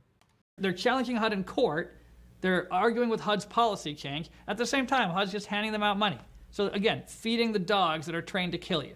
This is public policy litigation. These entities shouldn't be doing that. And well, you also shouldn't be punishing organizations for being involved in litigation. That seems like something an evil empire would do. That seems evil, actually. You have the same issue in immigration cases. For example, with the travel ban. Who were the people who were suing over the travel ban? Well, one of them. Did he just call poor people dogs? Yes. He called poor people and activists dogs. Was HIAS, the Hebrew Immigrant Aid Society. They sued them in Maryland. Well, HIAS is a grantee of DHS, of that department. So again, you're taking the agency's money and then you're turning around and suing the agency, and not for something like very specific, like, you didn't pay me or you harmed a specific person. You're basically suing them, the agency, because you don't like the policy that they're doing. You're trying to frustrate and undermine them. Well, yeah, because that policy might be illegal, dude. That's why. Their policy implementation, and they're dumb enough to keep paying you. So the question is, how do we stop this? If you impose a grant condition that you can't sue the agency with any grant money, that could work. Again, it could get litigated, you might lose, but I think you might win as well, and it would be very, very important. But even then, there's many different ways, a myriad of possibilities to make the life. God, if the government could preclude organizations that get government funds from suing the government, that's honestly like dystopian as hell. That's dystopian as hell, dog.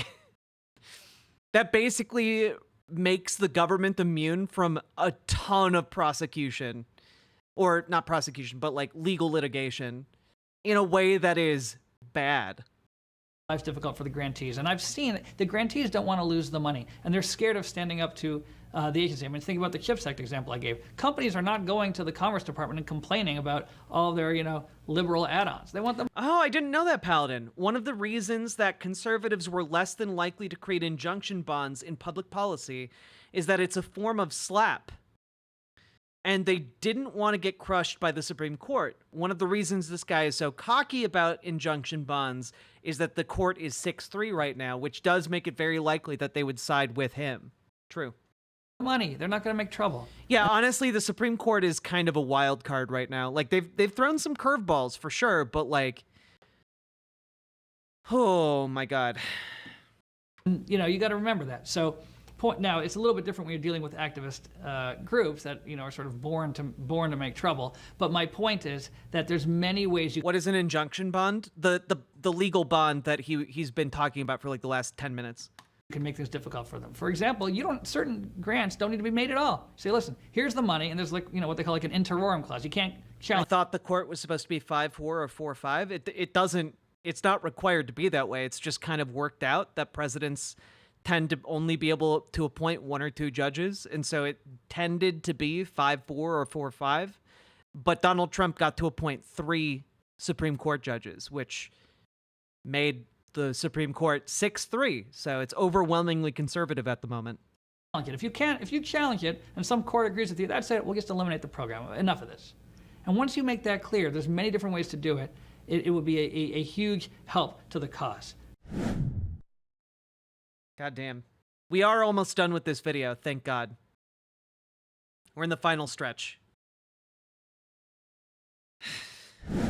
Next point. For purposes of litigation, it's important to be honest in the justification for why you created a regulation. Like sort of the canonical example of why, you know, where this went wrong was the citizenship question on the census, right? Now, it was a 5-4 decision by the Supreme Court, Commerce Department against New York, and they blocked the citizenship question from the census. Now, why? The Chief Justice Roberts, he wrote the opinion. He said, we cannot ignore the disconnect between the decision made and the explanation given. So, well, wait, no, the reason that they didn't add citizenship to the census is because if you did, you wouldn't know how many people lived there. Like, if non-citizens wouldn't fill out the census, that, like, you wouldn't be able to accurately rely on census data to make decisions as a government. Like, that's why that question isn't included.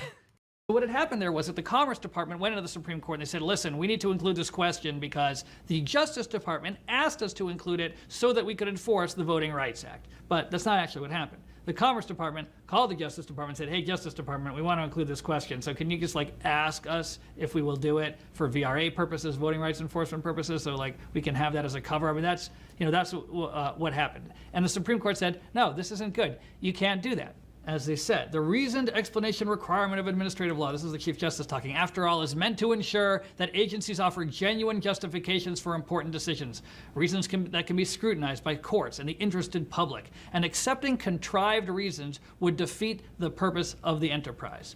So don't lie, because it's going to create problems later. And especially if it's a big... Don't lie, but do be a legal weasel.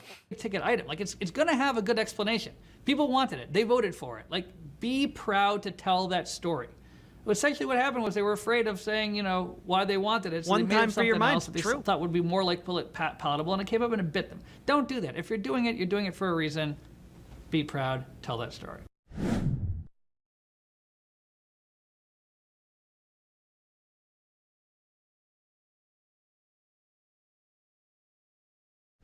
So, lastly, and this is also important when you think about litigation, they're going to sue you anyway. Because at that point, it's sort of the left's only defense. They don't control the White House. They don't control the agencies. That's where a lot of work is done. So it's inevitable that they're going to sue you. It's not like if you do something more reasonable, they're not going to sue you. So like diluting your, you know, initiative to make it more like reasonable to the left won't make them more reasonable. Like, now, if they tell you, listen, we really don't want you to do this, but if you do something more moderate, we'll put $50 million in escrow, and if we sue you, you can have it. Like, okay, fine, then do that. But it's not going to happen. It's never going to happen. You're going to wind up with the worst of both worlds. You're going to go light, and they're still going to sue you. So don't even think about it. And, you know, in terms of if you hear that at the agency from the general counsel or some, you know... Be the ghoulish person you were born to be. Never compromise on your ghoulishness. Fretting, political, but we're going to be sued. Don't worry about it. Biden wasn't afraid of it. Think about this case. Remember, there was a rule from the CDC. They issued an eviction ban. You can't ban people because of COVID, et cetera, et cetera. It went up to the Supreme Court. Justice Kavanaugh was deciding a vote. He said, listen, CDC shouldn't have issued this, but I'm not going to overturn it because it's going to expire in, like a week or two. So what did the Biden administration do? They went out and they renewed it, at which point the court had to step in again and stop it and say, okay, well, this time we're actually overturning it. Now think about that. President Biden, the Biden administration, they knew they were going to get sued. They knew they would lose, and they promulgated the rule anyway. So don't let anyone object to you on the grounds that, well, we might get sued. You're in a much better position than the Biden administration was when it decided to renew the eviction moratorium. Just tell them you don't want to hear it.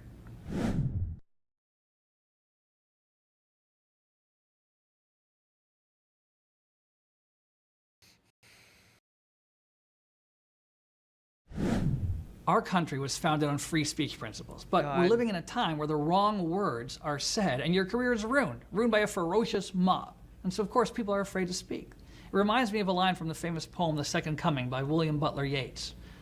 We're living in a time when the best lack all conviction, while the worst are full of passionate intensity. So in that climate, you think about like what makes the best political appointee? I mean, we can teach you the tactics. That's part of what we're doing right now. But the most important quality for a political appointee is having a high heat tolerance, being able to stand up to the media and the woke mob. And being able to, you know, ignore people telling you that you're a monster and just continue with your serial killing. You know, that's true conservative commitment right there. Be the Zodiac killer you dream to be. It sounds simple enough, but it's actually quite difficult. Otherwise, everyone would be doing it.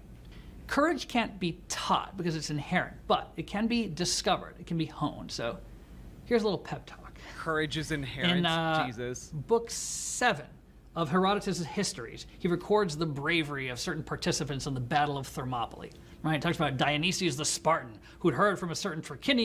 God, like, fascists really haven't moved on from, like, this collection of work. It's honestly pathetic. And that the Persians' arrows were so numerous that they would blot out the sun. And he laughed.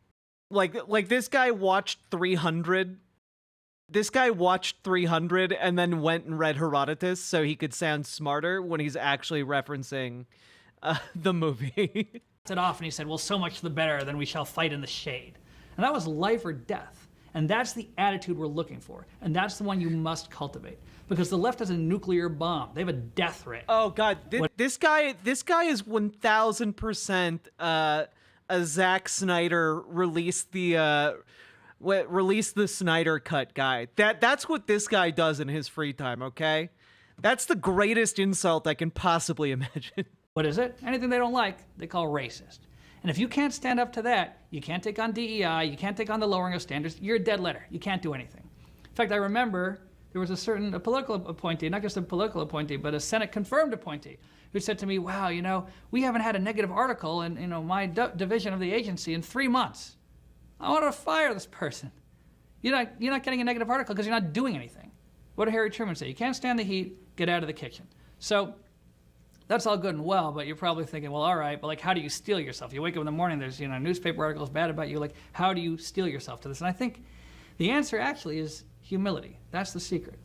It's like, remember, you know, in sort of your life, you think everyone's paying attention. Nobody's paying attention. People don't know who the vice president is. Outside of the Washington Beltway, nobody cares. You came here to do a job, they'll write some bad articles, no one's reading them. You go home, no one will have heard of it. Trust me, like, you're not that big a deal.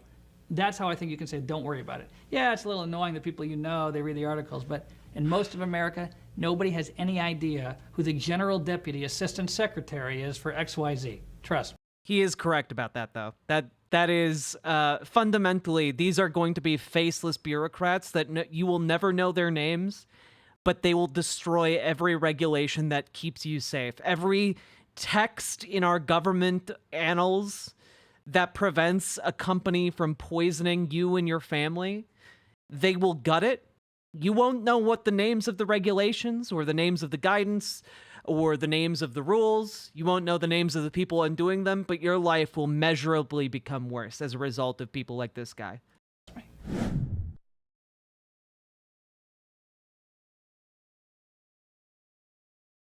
Are there ways to find out? Yeah, I mean, you can look up who's in the bureaucratic position. We turn now to the wisdom of Sun Tzu, the ancient Chinese warrior and strategist who said, know your enemy. So what a fucking jerk off. Like, now we turn to Sun Tzu. Fuck off, dude. How does the left react to conservative policy actions? Well, remember how, like, in high school or college physics, there was this idea of proportional relationships in nature, right? So, for example, the proportionality laws for the intensity of light. The intensity of light varies inversely with the square of the distance. They're related. Well, this isn't true in politics with liberals. There's no proportionality. It's totally disproportionate. The left's tactic is to become hysterical at any conservative change. And this accomplishes two things. The first thing it does is it makes the political staff think that like some policy change is having a big effect. It makes you think that you're doing something. You just bragged about how you, in 14 days, subverted a process that's supposed to take like 60 to 90 days and described how to avoid legal consequences for illegal policy changes. And you then bragged about how you did all of that to prevent like apartment buildings being built that would be for low-income folks, that would be for affordable housing. You bragged about that. The effect you're having is colossal. You bragged earlier in this video about how the political appointees redirect billions of dollars. Like, oh, you know, it's a disproportionate response. Fuck you. Like, you know, if there was any justice in our world, you'd be tarred and feathered and run out of town, okay? Like, that's... You're evil, man. And I've seen this work. At HUD, again, the Affirmatively Furthering Fair Housing, the AFFH rule. I was talking to somebody about it and saying, you know, this really doesn't do anything. It's very weak. We need to make... Yeah, he did talk about how they need to destroy every piece of liberal guidance and regulation. Leave none alive, he said specifically. Oh, the left is overreacting. Make it stronger. And the reaction there, and at someone I spoke to at the White House, was the same. Well, you know, I mean, it must be something because the left is going nuts, so it must be doing a great deal. But again, these are senior officials who don't have time to review the details. So they think something's happening when it's not, because they read the, you know, the 2-sentence summary and they see all the press and everyone getting upset and they're like, wow, this is really great, but it's not. Nothing's happening. And so you have to bear that in mind. And that's one thing. It's basically, it's a psyop. It's making you think you're doing something when you're not. And there's a second element. The other you have already spent an hour talking about exactly how huge an impact political appointees can have. And now he's like, oh, but just remember, at the end of the day, we're all still little beans. And they get hysterical. Just, it is because just some itty-bitty little fascists. You know, bolder action. And that's the real thing. I mean, you know, people come here. I remember a certain very senior person told me, it was a cabinet secretary. And this person said to me, you know, it's an amazing thing that President Trump takes all this heat. I don't know how he does it. And this is a person that took, you know, a strong amount of heat himself. And he was basically saying, like, no one else could sit and see this. Like, every day you're reading about yourself. And I know I said before it doesn't matter, but it's hard. It's hard when you're, you know, when that's sort of your life and everyone around you reads these things and sees what they're saying and you feel, it's exhausting. It's absolutely exhausting. And you might think to yourself, you know what, I don't need this. I did something modest and they went crazy. If I do something greater, it's going to be even worse. I guess I'm too tired. I can't fight this fight. And it works. I've seen it work. And that's why the left does it. So you have to watch out for... I mean, this guy's going to grow up and none of his children are going to want to talk to him. You know, like that's honestly where he's probably going to be at in about 5 years. So what do you do? Well, obviously you don't cave into it, but here's what you do. You've got to teach them the lesson that if they complain about it, it's going to make it worse. So let's say there's a policy continuum, like 1 is the most modest thing you could do, 10 is super bold. You do a 1 and they react like it's an 8. So you know what you do? You say, all right, I'll get rid of the 1 and I'll do the 8. Does he have kids? I have no idea if he has kids. Pay the price. And this worked in the AFFH thing. I know I keep coming back to that, but it's a very good example. When HUD had kind of proposed their initial version, which I said was very weak and just tinkered at the edges, the left went crazy. This is the worst. It undermines the purpose of the agency. This is Jim Crow, on and on and on. They want a full-blown 10, and it was really like a 3. So when James Bacon and I actually wrote the law that was really fantastic, the regulation that rolled it back, they were left with nowhere to go. We wrote in a regulation that was a 10, but they had nowhere to go because they'd already said it was a 10. And so they couldn't get angrier than they already were without looking ridiculous. And it was very effective. So you can basically use it as like a judo move. You can use their own anger against them by saying, all right, well, now that you've gotten so angry and acted like I did a 10, I'm going to do a 10. And that imposes cost. You do it a couple times, they'll stop. And you know, just to underscore how... I don't think that's true. Like thoroughly, we rolled it back that it was really a 10 on this AFFH thing. We had a friend of ours who worked at HUD and was talking to a career person who'd been there many years, and this person said, wow, you guys didn't just replace the Obama rule, you literally returned the regulation to the statute's original meaning. You essentially got rid of 50 years of liberal accretions. Remember I talked wow, you didn't just you didn't just screw over black people, you really screwed over black people. You brought it all the way back to the Civil Rights Act. You really undid 50 years of progress and making things better. And you really made things worse for black people. Congratulations. Like, my God, dude. Have some shame. Have some human heart in you. My God. Talked about how they kind of move things broader and broader and broader in their direction. We put it all the way back to the original meaning of the statute. The guy was astonished. He couldn't believe it. This guy at HUD. My point being, this was a 10. But because they'd complained about the regulation that was like a 4, they couldn't complain anymore about the regulation that was the 10.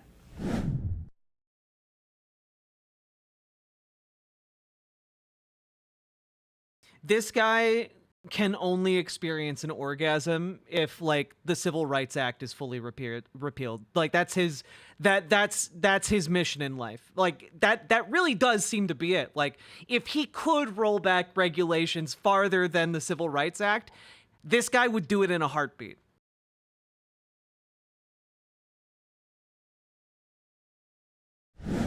We all know that the hour is late and the work is immense. The country's at a precipice and we haven't much time. We need to act bold, we need to act fast. And the way to do that is by implementing policies through the paths of least resistance. And those are, as we've studied, guidance documents, grant conditions, and provisions in government contracts. Now, sometimes you may need a regulation to change a provision in a grant document or a government contract, but remember, those changes do not require notice and comment, and so can be done very quickly. See 5 U.S.C. 553A2.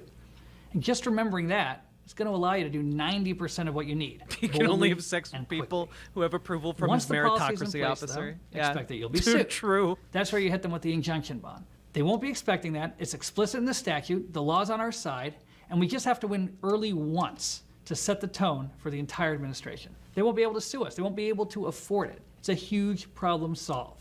The left thinks long-term, and we have to as well. And the fact that you're taking the time to watch this proves that you understand the significance of preparing early. And so I think we do understand the significance of preparing early.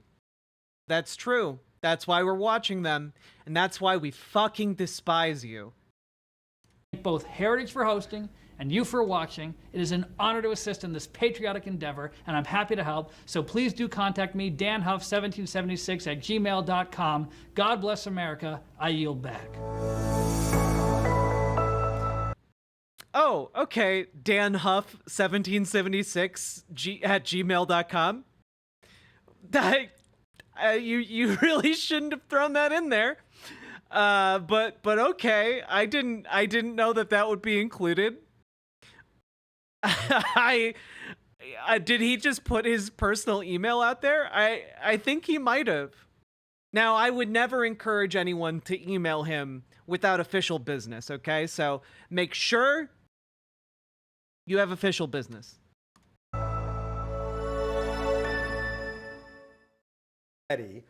Or you could think, you know. Oh God. Okay, we're not doing another one.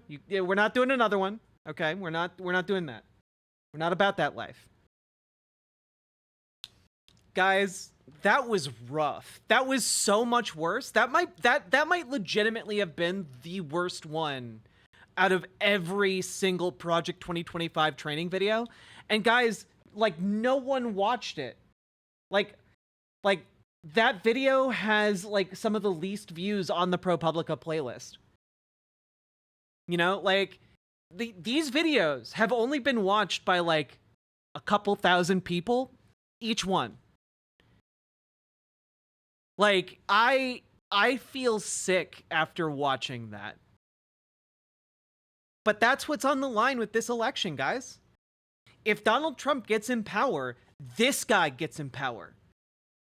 1,000 people like this guy get into power. And we are all in extraordinarily big danger if that is the case.